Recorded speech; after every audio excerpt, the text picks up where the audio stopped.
अस्सलाम वालेकुम, I hope you are doing well. I am Arshiya and you guys are watching counselling station.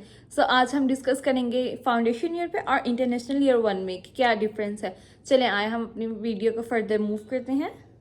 Okay, so basically foundation year के ऊपर हम सबसे पहले डिस्कशन करते हैं कि फाउंडेशन होता क्या है, फाउंडेशन ईयर क्या है।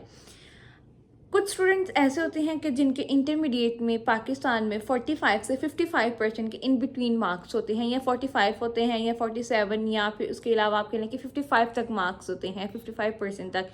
सो उन स्टूडेंट्स के लिए जो है डायरेक्ट बैचलर्स जो है वो नहीं होता एक्सेप्टेबल, उनको अपना फाउंडेशन ईयर करना पड़ता है। बेसिकली फाउंडेशन ईयर की जो ड्यूरेशन होती है वो अप्रॉक्सीमेटली 4 साल की होती है कि 1 साल आपने अपना फाउंडेशन का करना होता है और 3 साल आपने अपने फर्दर बैचलर्स के करने होते हैं। सो इस तरह से मिला के आपका जो बैचलर्स बनता है प्रॉपर वो 4 साल का बनता है। सो इट मीन्स कि आपका जो फाउंडेशन ईयर है वो 45 से 55% वाला एक्सेप्टेबल होता है स्टूडेंट उसमें, और उसमें आपके बैचलर्स की ड्यूरेशन मतलब 4 साल की बन जाती है। अच्छा, कुछ कैस होते हैं सिंगल कैस और कुछ कैस होती हैं इंटीग्रेटेड कैस। इंटीग्रेटेड कैस वो होता है जिसमें आपका 4 साल का ही वीज़ा अलॉट होता है, और सिंगल कैस वो होता है जिसमें आपका 1 साल का वीज़ा अलॉट होता है।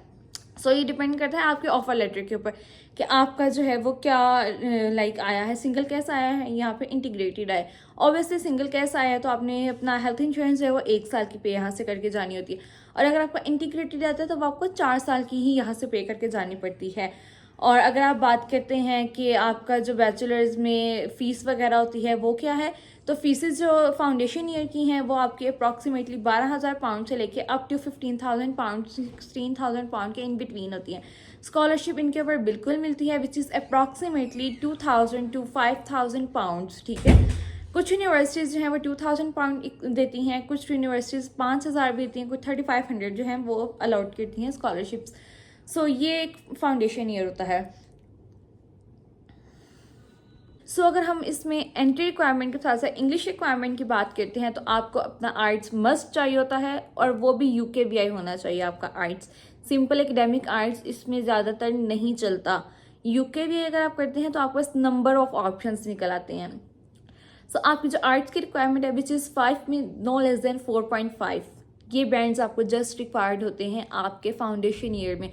अच्छा, जो फाउंडेशन का 1 साल मैंने आपको बताया एक्स्ट्रा होता है वो आपका यूनिवर्सिटी में नहीं पढ़ाया जाता है। यूनिवर्सिटी की अपनी कॉलेज की बिल्डिंग्स होती हैं। बेसिकली वो एक बहुत भरा सा एरिया होता है जहाँ पे आपकी यूनिवर्सिटी बनी होती है, उसके साथ ही आपका थोड़ा सा कैंपस उन्होंने कॉलेज का बनाया होता है।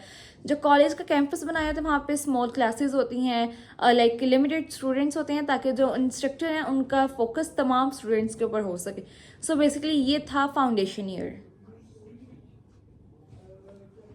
अच्छा, अब हम बात करते हैं इंटरनेशनल ईयर 1 की कि इंटरनेशनल ईयर 1 क्या चीज़ है। बेसिकली इंटरनेशनल ईयर 1 जो है ये 3 साल का ही होता है, इसकी ड्यूरेशन सिर्फ और सिर्फ 3 साल की है। अच्छा, ये सिंपल बैचलर्स नहीं है, ये इसमें आपको 1 साल जो है कॉलेज में भी पढ़ना पड़ता है। अब वो क्या होता है और किस तरह से पढ़ना पड़ता है मैं आपको वो सब कुछ बता देती हूँ। इसकी पहले एंट्री रिक्वायरमेंट की हम बात करते हैं। एंट्री रिक्वायरमेंट इसकी ये है कि आपकी जो परसेंटेज है वो 55 से प्लस होनी चाहिए और 60 से माइनस होनी चाहिए। मतलब 55 से 59 की परसेंट में जो स्टूडेंट फॉल कर रहा है ही और she is eligible in international year 1, ठीक है। वो इंटरनेशनल ईयर 1 के लिए एलिजिबल हैं, 3 साल के ही बैचलर के लिए एलिजिबल हैं। बट उनका 3 साल का वो बैचलर किस तरह से होगा, 2 साल वो अपने यूनिवर्सिटी में पढ़ेंगे और 1 साल जो होगा वो अपना कॉलेज में पढ़ेंगे। जिस कॉलेज में फाउंडेशन के स्टूडेंट से पढ़ना था उसी तरह से इंटरनेशनल ईयर 1 के बच्चे जो हैं 1 साल अपना पढ़ते हैं कॉलेज में। वहाँ पे भी स्मॉल क्लासेस होती हैं, लिमिटेड स्टूडेंट्स होते हैं ताकि इंस्ट्रक्टर अपना जो फोकस है वो तमाम स्टूडेंट्स के ऊपर इक्वली कर सके। तो इसको इंटरनेशनल ईयर 1 कहते हैं। इसके अंदर भी आपका जो आर्ट्स है मस्ट UKVI होना चाहिए, और आर्ट्स की जो रिक्वायरमेंट है which is 5.5 with no less than 5.5। So basically ये हमारा इंटरनेशनल ईयर 1 था और इंटरनेशनल और फाउंडेशन ईयर था।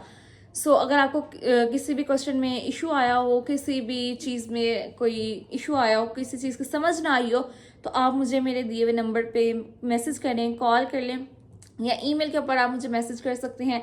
इंशाल्लाह आपको विदिन 24 आवर रिस्पॉन्स कर दिया जाएगा। सो आई होप आपको तमाम चीज़ों की समझ आई होगी कि इंटरनेशनल ईयर 1 क्या है और फाउंडेशन ईयर क्या है। अगर आपको कहीं पे भी कोई इशू आ रहा है, किसी चीज़ की समझ नहीं आ रही, आप मुझे दिए हुए नंबर पे मैसेज कर लें, कॉल कर लें। इंशाल्लाह विदिन 24 आवर्स आपको रिप्लाई कर दिया जाएगा। And don't forget to like, share and subscribe my YouTube channel. Thank you and अल्लाह हाफिज़।